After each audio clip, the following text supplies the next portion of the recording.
In this short video, I'm going to talk about how we are going to be rationalizing the denominator. This is really a topic that is covered back in geometry, but we expand on it just a little bit here in Algebra 2. So we'll revisit what this looks like in geometry, as well as an Algebra 2 application, so I'm going to do two. First example, we have 5 divided by the square root of 3. The idea is when you have square roots, those are irrational numbers, okay? That square root of 3 is an irrational number. We do not want irrational numbers in the denominator. Hence the name, rationalizing the denominator.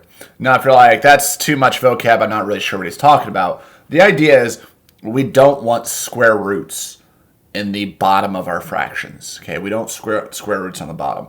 So what we're going to do is we're going to do some things to get rid of the square roots on the bottom, hence the name, rationalizing the denominator. So back in geometry, if we had a fraction such as 5 over the square root of 3, to rationalize the denominator, what you did is if we had a square root of 3 on the bottom, we multiplied the bottom, the denominator of this fraction, by the square root of 3.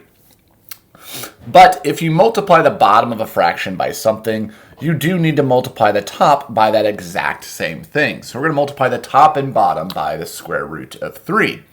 So if we do this up top, we're going to have 5 times the square root of 3. The 5 is on the outside, the 3 is on the inside of the square root. They cannot mix and match. This is a rational number, this is irrational. They're not going to really agree with each other. So what happens when you take 5 times the square root of 3 is we get 5 square root of 3. There isn't a whole lot we can do on the top there. On the bottom, we have a square root of 3 times the square root of 3. So we have two roots there that have the same index. They're both square roots. We can do things here. What we could do is we can multiply the insides. We could take 3 times 3, which is 9, and we still have that square root there. So you should be asking, well, what's the point? Was it the whole point to get rid of the square roots on the bottom? Yes, it was. If you take a closer look, we have 5 square root of 3 divided by the square root of 9. We can simplify that bottom, the square root of 9 being 3. The square root of 9 being 3. And the top stays the same as 5 square root of 3. After you get to your end fraction, yes, you always do want to look and see, is there any other simplifying you can do? We cannot mess with these 3's because this is a square root of 3 on top. This is just a regular old 3 on bottom. So we can't do anything with those 3's. You're more checking that 5 and that 3, which there is nothing we can do there. So we're going to leave it alone. Okay, that's what you did back in geometry. So let's look at an application of this same idea, but in Algebra 2. So we have 7 divided by 3 minus the square root of 5. The same exact issue. We do not want irrational numbers, square roots, on the bottom, the denominator. So we need to rationalize the denominator. We need to get rid of these square roots on the bottom. Very, very similar in how we're going to do this. We have a 7 divided by 3 minus the square root of 5. We are not going to multiply the top and bottom by the square root of 5. This 3 and the subtraction are going to come into play as well. What we're going to multiply is we're going to multiply something called the conjugate. So if I have the 3 minus the square root of 5, what we're going to multiply by is a 3 and still a square root of 5. So we're still got the 3, we still got the square root of 5. The conjugate piece here that really makes the conjugate is we originally have a subtraction sign here.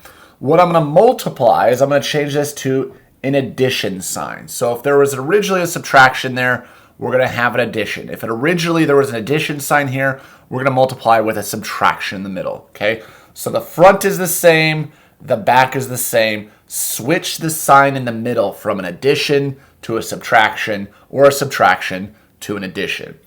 Again, if we multiply this on bottom, we do have to do this on top. 3 plus the square root of 5.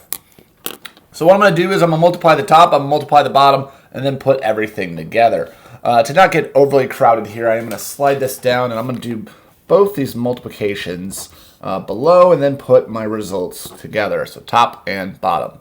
On the top, we have a 7 times 3 plus the square root of 5. So we're going to distribute that 7. 7 times 3 is 21. 7 times the square root of 5. Again, that 7 is on the outside of the square root, 5 is on the inside, so it stays just like that. A 7 on the outside, 5 on the inside. So we get 21 plus 7 square root of 5. Not a whole lot we can do there. On the bottom, I have a 3 minus the square root of 5, and we're multiplying that entire piece by 3 plus the square root of 5. So remember, the end goal is I really hope these square roots go away, hence what we're trying to do, rationalize the denominator. So doing some distributing here, we're going to start with 3 times 3, which is 9, and then we're going to take 3 times a positive square root of 5. 3 is on the outside of a square root, 5 is on the inside, so can't do a whole lot. This is going to still be a positive, because it's a positive and a positive. 3 square root of 5. And then I got to distribute this negative square root of 5. A negative square root of 5 times a positive 3. Again, you got numbers that are outside of square roots, numbers that are inside. So you got rational and irrational numbers. We got a negative and a positive, which is going to be a negative. And the 3 will stay on the outside, the 5 will go on the inside. Finally, we got a negative square root of 5 times a positive square root of 5. So we got a negative times a positive, which is a negative. Square root 5 times square root 5. We can multiply the insides there. They're both irrational numbers. They're both square roots. 5 times 5 being 25. Okay. Now what happens here is, remember, the end goal was we want to get rid of some square roots. If you look in the middle here, we have a positive 3 square root of 5 and a negative 3 square root of 5. Those are going to go away. They're going to cancel. There are a little bit of inverses there. The 9 comes down, then you got a minus square root of 25. So at this point, you should be thinking, well, wasn't the goal to get rid of square roots, and we still have one? But we can do the square root of 25. The square root of 25 being 5. So we're really left with 9 minus 5, which is 4. Okay, so I did my multiplication of the top, I did my multiplication on the bottom, and simplifying of the bottom. We just have to put it all together.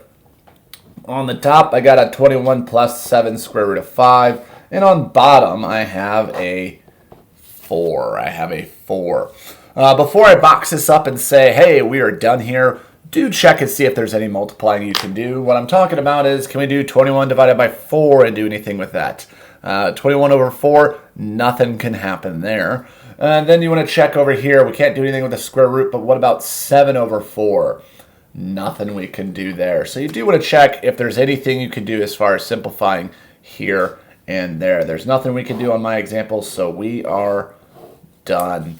And again, that is rationalizing the denominator. The goal was to get rid of square roots on the bottom, which we did. You either are going to multiply back in geometry, you multiply just by whatever the square root is. In Algebra 2, we're going to use conjugates. So if you have a 3 minus square root of 5, you do a 3 plus the square root of 5.